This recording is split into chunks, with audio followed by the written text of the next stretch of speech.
para hindi mo makalimutan kung paano mo ihahanda ang Kristo. Okay, let's start from letter E. Letter E. Encourage them by educating.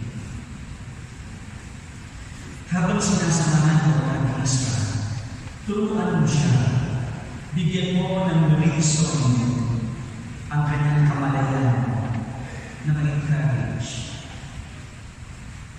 Kaya yung Katekista, kaya siya bumabalik ng magtuturo ng katekismo because the catechist is driven by faith and wisdom.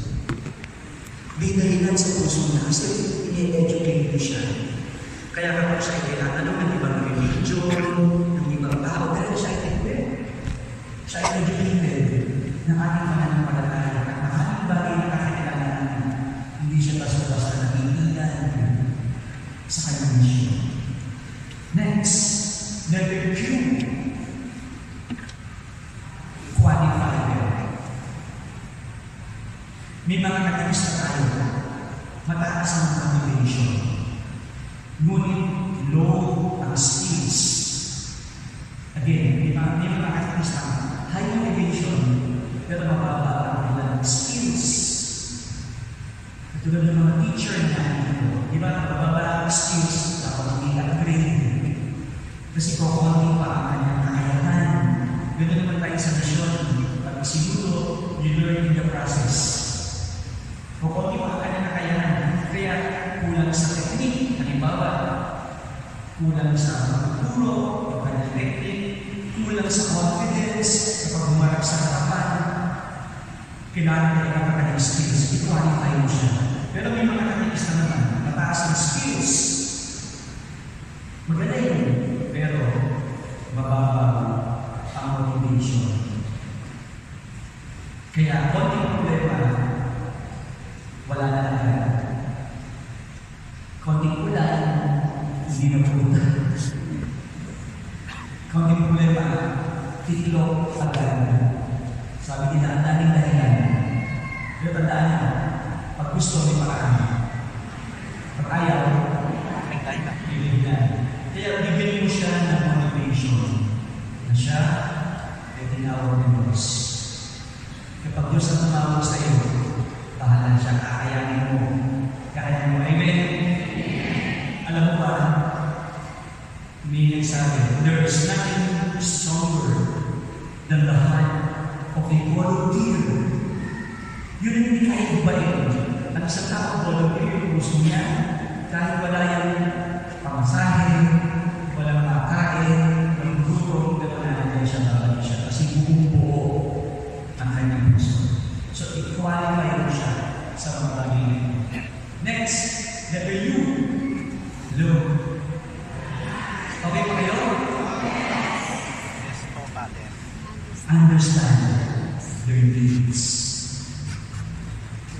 Alam nyo, sa iyong pakikinakabali, sa iyong kasama katekista, doon mo nauunawaan na may pangangailangan din sila. Hindi mo akalangin, tumutulong kayo sa iba, pero yung kasama mo, kailangan din itulong. Minsan, kaya hindi tumatakbo ang isang organization dahil maraming issue sa emotions na hindi nakapag-usapan. Kaya hindi makapag-mission ng maayos. Maraming dapat pag-usapan hindi nalas. Minsan na nakapag-usapan ng tampo, di ba? O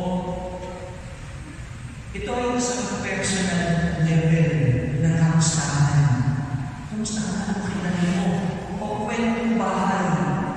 Pagkwento mo yung kasama mo ng kanyang bahay, ang daming makikita, ang marami mo siyang kailangan. Kaya pagpunta sa mission, pagpunta niya yung galit-galit niya yung kanyang kwento at kanyang bahay. Meron din siyang suliranin o batang ng problema. O meron siyang gustong sabihin sa iyo na hindi mo masabi. Wala siyang pamasahe. sa iyong pakikinabay, doon mo mauunawaan, understand your needs. Next, letter I, equipped, instructed. Sa iyong pakikinabay, sa kapwa ni isa, ito kinakita ko, doon mo siya nabibigyan ng mahalagang instruction para sa misyon. O tamang sistema para sa misyon. Paano siya ihanda? Halimbawa, sister, maghahanda tayo ng first communion. Ganito ka gawin mo. Sister, ganito ang maghahanda ng kupin. Sister, ganito ang center ng kasal. Marami kang pwedeng ibigay ng instruction sa actual na nandun kayo. Pero pag wala ka doon, you think you know, alam niya, pero yung lagi ang problema, miscommunication. Alam niyo, pag i-explain ako sa aking mga tao, paulit-ulit, araw-araw, para akong nanay, nabigay ng details, yung aking mga kabataan, sa pagkakaroon, paulit-ulit. Pero ang sagot ko, sige ha, sa actual, huwag kang mag-anon. Kaya minsan, pagdating ng actual na, tanong ng tanong, hindi bigong sabihin, talagang ng instruction, mahabang proseso talaga yan. Minsan nakakala, pangko siya ng tanong, yung pala, magkaiba pa rin kayo. Magkaiba pa rin. Kaya alam nyo, magkaiba, pasensya, instructed. May panutunan. Kasi katilista ka. Hindi pwede mong gagawin yung style mo o yung mga bagay na. Kasi may panutunan. Okay po? Amen? Lastly, pray. Alam nyo, sa ating pakikinabay sa misyon, ang bawat isa kayo, meron siyang kwento sa Diyos. Kapag nagdadasal kayo sa gabi, meron kang ikinekwento sa Diyos. Amen? Ginagawa mo yun? Kinekwento mo sa Diyos kung pinagdadaanan mo. Pero may pangalawa, ang Diyos may kwento para sa iyo. At tuwing kinukwentuhan ka ng Diyos sa iyong kamatayan, sa iyong consciousness, at nakikinig ka sa Kanya, kinukwentuhan ka ng Diyos, hinihilong ka ng Diyos. Healing takes place kapag ang Diyos ang nagkikwento sa iyo.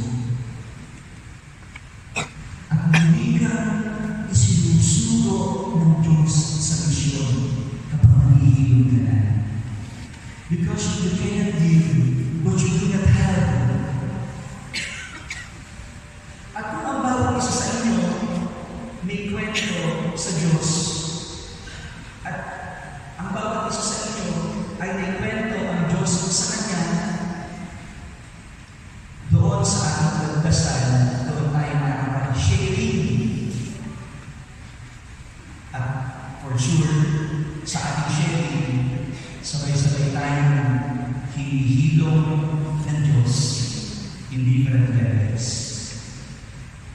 Mulit-muli kang tatawagin ng Diyos sa Kanyang pagmamahal, at sa Kanyang pagmamahal, isusugo Kanya. Tandaan na, the Lord is telling, ang mahalaga, stay with me, stay with my love, obey my commandments. Yun na mahalaga na yun. At habang isusugo Kanya, ang mahalaga, ano ka ron? Anong naging sa'yo ng misyon na pinapahawak ko sa'yo? Amen? Hello? So, conclusion tayo. Conclusion tayo ng number one. Number one pa lang po. Ang conclusion, madaling mag-appoint ng isang tao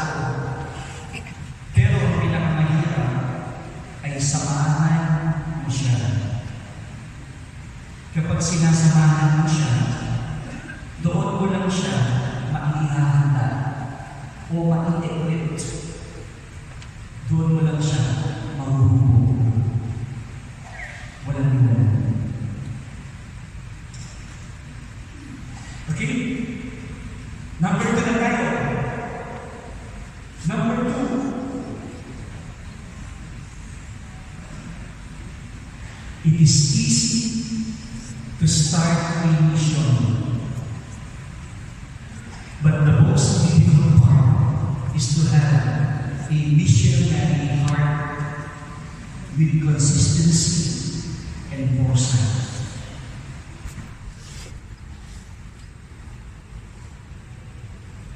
Madaling simulan ang misyon, pero ang pinaka-mahirap ay naandun dapat ang puso mo sa misyon para hindi ka magbago. Ikaw ay consistent at meron kang pananaw, meron kang foresight. Ulitin ko, alam niyo ba, madaling magsimula, pero kapag wala ang puso mo doon, ay magiging ningas, kurot ka lang. Kapag naandun ang puso mo, porsigido ka, persistent, matiyaga ka kapag naandun ang puso mo, consistent, buong buo, at malayo pa lang ay na-anticipate mo na ang bawat mangyayari. Pero kung foresight, kasi mahal mo ang mission. Alam niyo ba, nagbabago ang panahon at pati ang ating mga kabataan. Kanina tinanong mo yung mga kailista. Ilan ang kailista dito may kabataan? Wala. We must read the signs of the times. Sa ating bayan, dapat natin sabayan ang takbo ng panahon. Ang tawag ko, foresight. Kapag ikaw'y isipin mo, malayo pa lang, ano kaya dapat natin gawin? Okay? Amen? Rational. Number 3, insight. Number 3.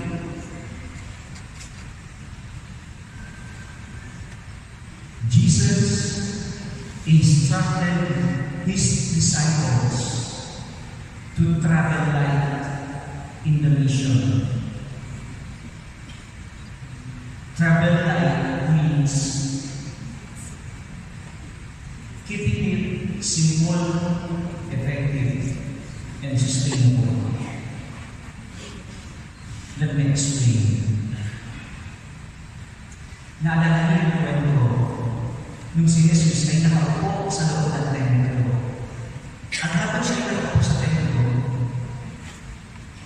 pinapanood niya yung mga tao na naguhulog ng donasyon sa loob ng templo, dun sa gusto. Naalala niyo yung kwento yun?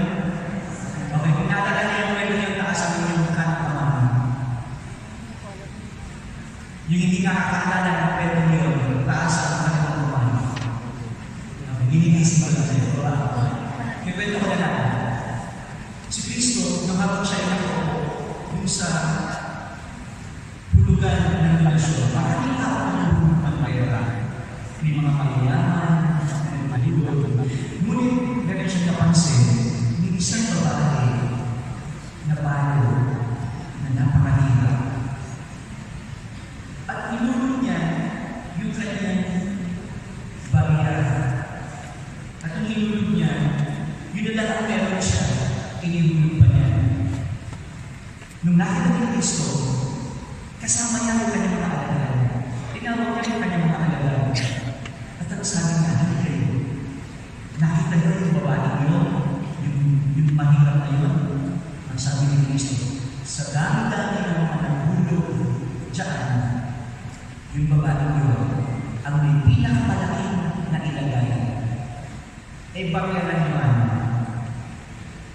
Ang sabi ni Jesus kasi, yun na lang ang meron siya at ibinigay pa niya. Kaya siya ang pinakamalaking na binigay. Nang dahil doon, naantihan ang puso ng mga alagad. Ang galing ni Jesus, di ba? Simple. Simple kwento. Meaningful. Simple kwento pero napakalalim. Simple. Effective. Effective, di ba? And then, sustainable. Oo, kasi pwede mo kwento ulit. Hindi mo kailangan ng mastos. Pwede kwento lang. Kasi hindi madaling gawin. Madaling gawin. Hello? Magkikwento ulit ako. Isip pa ba kayo? Are we still connected? Hello? Hi? Sige, yes clap. Ano yung yes clap, diba? 1, 2, 3, yes! Hindi, mga patikista. Nagtututo na ba kasi dyan eh? Yes clap, go! Yes! Sing! Na-assign ako ngayon sa parish ng Lumisan. Sa Miguel kami. Nandiyan si Sister Mena, Sister Juliet, o Sister, magsasayo na yung mga yan. Wala akong manulis. Sabi sa akin ng parish priest, Father, nakaka-6 months pa lang doon sa akin na mag-assign. Ang sabi ng parish priest, ikaw ang magturo ng katisismo sa mga bata, ikaw ang in charge. Sabi ko, kaya-kaya ko. Sige po. Ngayon, tinawag ko yung mga katikista.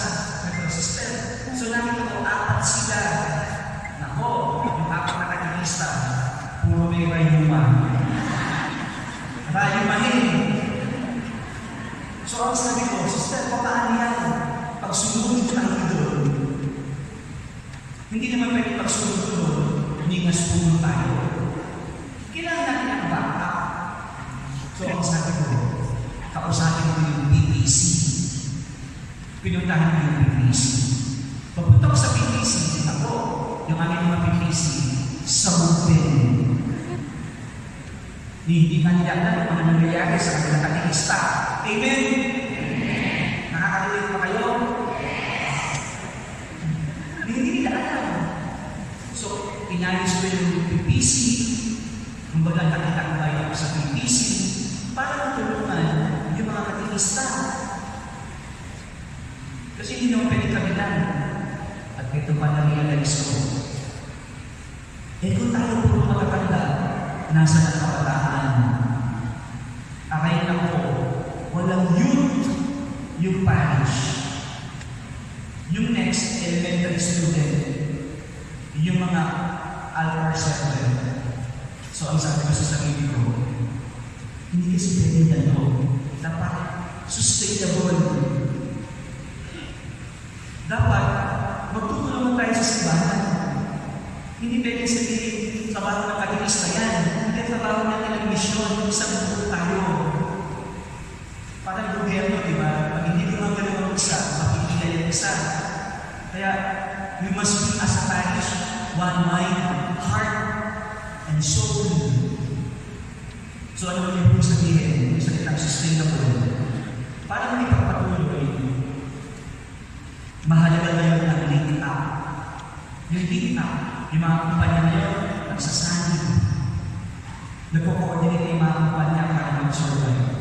Because if we stay together sa parish, magtutulungan, mas mataas ang chance ng survival ng mission o mas sustainable. Kaya lalo ko sinasabi, stay together.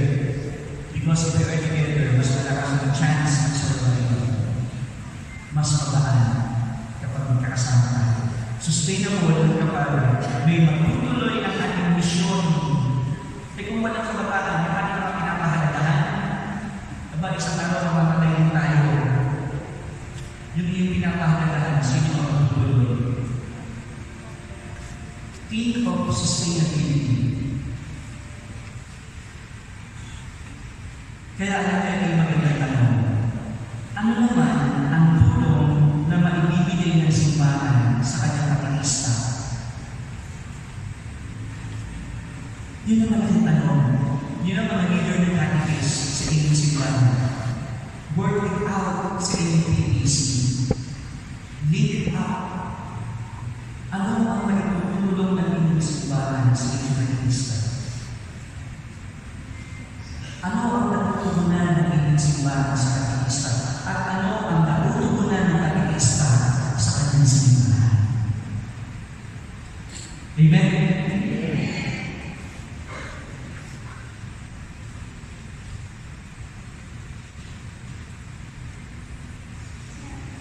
Insight number 4. Number 4 na ako. Ang akala ko pala matatapos. Ang akala ko yung matahabalan ko na ito. Yung pala, tapos na ako ng 30 minutes. Number 4 na tayo. Amen? Okay. Alam ko, may number 4 tayo emotions. May number 4 tayo.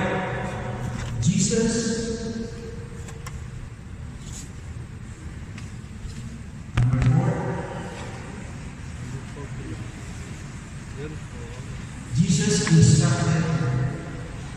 Sorry po, number 4 pala. Tama siya. Therefore, it's not enough to talk about Jesus. It's not enough to listen to the word of God. Dear catechist, hindi sapat na pag-uusapan natin si Jesus. Mag-sharing lang tayo, hindi sapat. Hindi din sapat na tayo ay magsisimba, makikinig ka ng Word of God. Hindi din siya sapat. Therefore, we must act upon it and fulfill it by way of discipleship. Yun ang dulo-dulo ng pagiging Kristiyano. Kaya kayo mga katekista, pinufulfill nyo ang inyong binyan na sa pagbibigyan tayo ay tinatakan ng Espiritu Santo na maging propeta. Kaya kapatid kayo, ginagawa nyo ang pagiging propeta. Kayo ay isang disipulo ni Kristo. Kaya ang laking tulong nyo sa simbahan, palakpakan ng mga katekista na nililiw.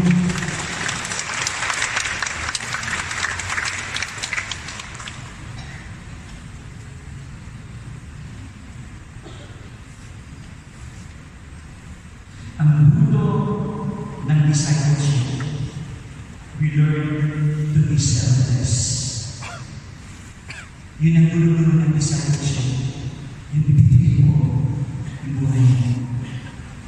Katulad ni Kristo sa Kalbaryo,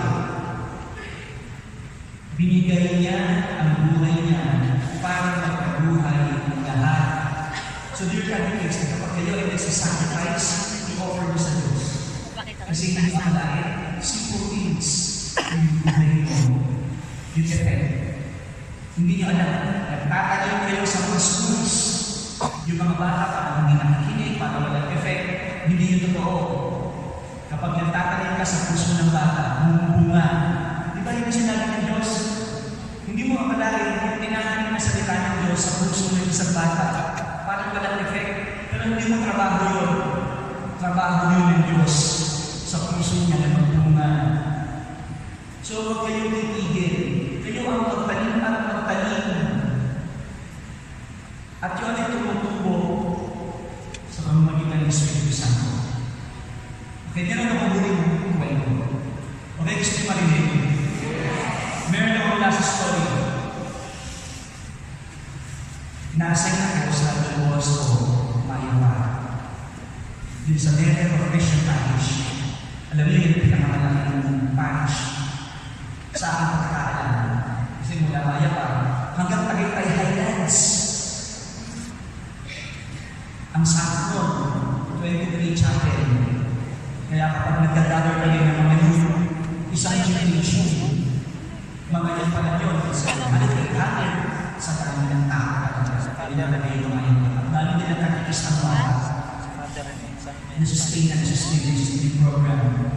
Pero nalakas yung sa mga nagkaroon ng pandemic. Ito na, pandemic at yung binuksan na yung school. Yung pwede na buksan ng school. Pero ang hirap, di ba? Yung hindi pa handa ang araw sa online na class or on-site. Maraming agaw-agaw kasi maraming takot kung anong gagawin. Kasi wala nang future, wala nang siguraduhan. At yung mga kasama ko pare, nag-design sila na buksan ang aking school. Pero 1 month na lang bago mag-start ng school year. 1 month na lang nag-decide ko na ng mga kasama ko pare. Ito pinakamahirap ang sabi sa akin, Father Sandy, ikaw ang principal. Ang sabi ko, ha? Isang buwan ka lang.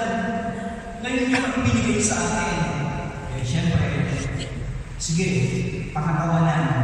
So, pinuntahan ko yung aming teachers, kindergarten kami. At kinausap ko yung mga teachers. Ang sabi ko, ma'am, ang hirap mag-convince ng teacher. Kasi mababa na nga ang sweldo. 50% pa ng pandemic. At syempre nakatakot sila dahil hindi sila binasa sa mga online technology. So, at hindi mo alam sino ang estudyante kasi ang daming gusto na halos nagsara ng pandemic. Pero magaling nagsara. At ito na sa hinabol namin ang requirement ng DepEd. Hinabol namin ang requirement. So, totoo lang literal. So nagpo-online kami, communicating sa DepEd. Inaabot kami ng gabi. May isang katikista na tulungan sa akin.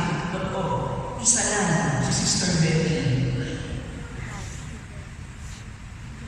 At nung nasa kalagitnaan na kami ng preparation, ng pagbubukas ng school, kasi ang daming requirement ng DepEd, ang sabi ko sa kanya, makinig-ilugi. Ang sabi ko sa kanya, alam mo, habang ginagawa natin ito, gusto ko, tama ang motivation mo. Sabi ko sa kanya, huwag mo nang paghanapan na bibigyan ka ng reward habang ginagawa natin ito. Huwag mong i-expect na magte-thank you sila. Huwag mong hintayin na ma-recognize kanila habang tayo ay napapakabayani dito. O bakit mo na na-appreciate kanila? Basta sa puso mo, naniniwala ka, this is the right thing to do. Kasi ito ay misyon. Ang school ay misyon, evangelization. Kasi sa puso mo, naniniwala ka, may magagawa ka pa. Without expecting any recognition, naniniwala ka kasi sa puso mo, may magagawa ka pa. Mga katikista, tayo ay nagre-renew ng commitment dahil sa puso mo, ikaw ay naniniwala na may magagawa ka pa sa misyon ng Diyos. At muli ka niyang hihilumi at tatawagin ang sugo. There's no other way but being selfless sa tawag ng Diyos bilang isang katikista. Amen? Amen. Gagawa tayo ng action. Gagawa tayo ng closing action prayer. Ako hindi ang mag-a-action sa trabaho. Sasabayan niyo ako. Ang ating action song, Lord, I offer my life to you. Okay po? Yun ba yun? si Daytay.